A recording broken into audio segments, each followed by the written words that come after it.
ఓం శ్రీమాత్రే నమః. ఓం శ్రీ గురుభ్యో నమః.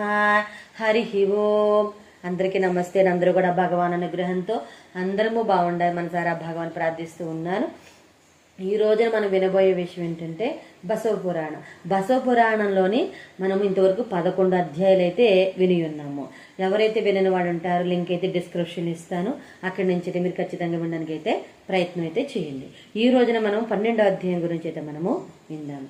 12వ అధ్యాయము సిద్ధరాముడు కైలాసములకు పోవుట అనే అధ్యాయం గురించి అయితే మనము విందాము. ఓం శ్రీమాత్రే నమః. ఓం శ్రీ గురుభ్యో నమః. హరి ఓం. సిద్ధరాముడు కైలాసమునకు పోవుట. ఇలా ఉండగా సొన్నలిపురంలో ఉన్న శివయోగి సిద్ధరాముణ్ణి ఆయన భక్తులు ఒకనాడు, గురువర్యా, బసవడనేవాడు ఇక్కడ భూలోకంలోనూ అక్కడ కైలాసంలోనూ కూడా ఉన్నాడని వింటూ ఉన్నాం. అది ఎలా సాధ్యము అని ప్రశ్నించారు. అది విని సిద్ధరామయ్య ఆ సంగతి నేనిప్పుడే యోగ మార్గంలో కైలాసానికి పోయి విచారించి వస్తాను అని చెప్పి సిద్ధరామయ్య కైలాసము వెళ్ళాడు. అక్కడ ప్రమదగణ పరివేష్టితుడైన పరమేశ్వరుని చూసి సిద్ధరామయ్య శరణు చేసి స్తుతించి భక్తులు తన్ను అడిగిన సందేహాన్ని పరమేశ్వరుని అడిగాడు. అప్పుడు శివుడు నవ్వి, సిద్ధయ్య, బసవనికి ఈ లోకం ఆ లోకం అని లేదు, అన్ని లోకాల్లోనూ ఉంటాడు. ప్రమదల్లో ఉంటాడు, సద్భక్తుల్లో ఉంటాడు, గురుచర లింగముల్లోనూ ఉంటాడు. అంతెందుకు, ఇప్పుడు అక్కడ నా హృదయంలో కూడా ఉన్నాడు.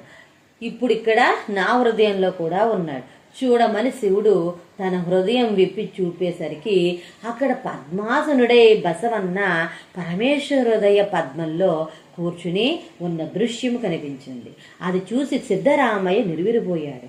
దేవతలు ప్రమదలు సాష్టాంగ నమస్కారాలు చేశాడు. అప్పుడు శివుడు పార్వతితో, చూచావా దేవి, నా హృదయంలో బసవణ్ణి అంటే నేనే బసవణ్ణి అర్థం. శిలాదునికి నేనే వృషభేంద్ర రూపంలో నాడు పుట్టాను. నేడు భర్త హితార్థమై బసవడనే పేరుతో నేనే భూలోకంలో ఉన్నాను. నేనే లోకాధిపతిని. బసవన్న లోక పావనుడు, కారణ లోక సంహారి నేను. కారణం లోకోపకారి బసవుడు. నేను భక్తవత్సలుని, భక్త రత్నములకు నిధి బసవన్న. భూతైక దేవుడను నేను, భక్త జన ప్రాణి ఇతడు. నేను ముక్తికి రాజును, బసవన్న ముక్తికి రాజు. నేను లింగ పట్టబద్ధుణ్ణి, బసవన్న భక్తి పట్టబద్ధుడు. నేను బసవన్న భక్తి పట్టబద్ధుడు. నేను అచరలింగాన్ని, అతడు చరలింగము. నా పరు సంభుడు. బసవని నే పేరు ద్వితీయ సంభుడు. నన్ను స్థిర భక్తితో కొలిస్తేనే కాని ముక్తి లేదు. కానీ ధరలో బసవణ్ణి తలిస్తేనే ముక్తి. భక్తులు నా కొరకు తమ ప్రాణ దేహార్థాలు ఇస్తూ ఉంటారు. కానీ బసవన్న భక్తుల కొరకు తన ప్రాణ దేహార్థాలు ఇస్తూ ఉంటాడు.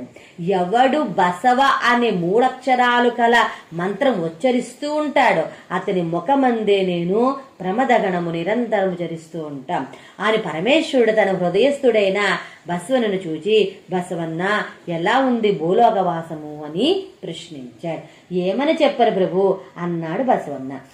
భూమి మీద భక్తులు ఎవరైనా ఉన్నారా అని ప్రశ్నించాడు శివుడు. లేదు ప్రభు, నేనొక్కడే భక్తుణ్ణి అన్నాడు బసవన్న. అదేమిటి, భూమిపై ఉన్న శివశరణులు భక్తులు కారా అని ప్రశ్నించారు పరమేశ్వరుడు. కాదు ప్రభు, వారు భక్తులు కారు, వారంతా సాక్షాత్తు నీవే.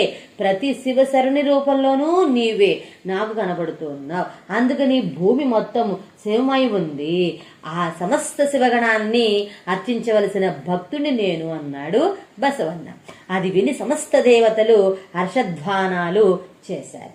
సిద్ధరామయ్య యోగ మార్గంలో తిరిగి భూలోకానికి వచ్చి కైలాసంలో తాను విన్న ఆ మాటలన్నీ భక్తుడు చెప్పాడు. ఒకనాడు ఒక శివశరణుడు బసవన్న వద్దకు వచ్చి, బసవా నాకు నీ సమస్త ధనం కావాలి అని అడిగాడు. బసవన్న చిరునవ్వు నవ్వి ధనపు పెట్టెలను ఉన్నట్లు మొత్తం భక్తుడికి స్వాధీనం చేశాడు.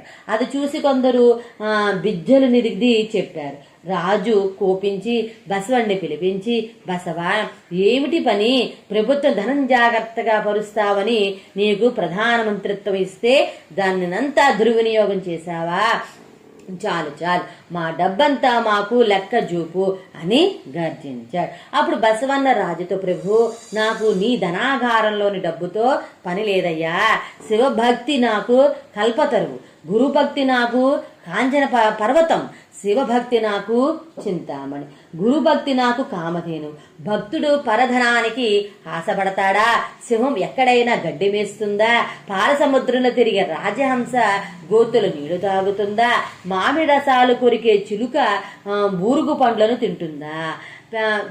వెననలా తినే చకోరం చీకటిని ఆశిస్తుందా? పద్మ పరిమళాలలో విహరించే మధుపం గొబ్బిలిపును తాగుతుందా? రాజా, దిగ్జపు కొదుమ పండిపోయే బాటలో పోదు. ధనంతో నాకు పనే లేదు. భక్తుల ధనమే నాకు ధనం. నేను భక్తునిచ్చింది వారే ధనము. నేను భక్తుడికి ఇచ్చింది వారి ధనమే. వారి సొమ్ము తిరిగి వారికే చెందింది.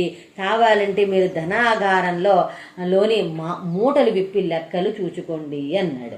మరుక్షణమే ధనాగారపు తాళాలు తీసి ధనాన్ని విజ్జులని ముందు పెట్టి లెక్క పెట్టేసరికి అందులో ఉండవలసిన దానికన్నా ఎన్నో రెట్ల అధికంగా ధనము ఉంది. అది చూసి బిజ్జలుడు నిర్ఘాంతపోయాడు. లెక్క పెట్టేసరికి ఎంత తీసినా తరగనే మాడలను లెక్కించడం కష్టమైపోయింది. ఈ విధంగా మనము 12వ అధ్యాయం గురించి అయితే విన్నాం కదా. తర్వాత 13వ అధ్యాయం గురించి అయితే బసవ పురాణం విందాము. అంతవరకు స్వస్తి. ఓం నమ శివాయ. హర హర మహాదేవ. శంభో శంకర.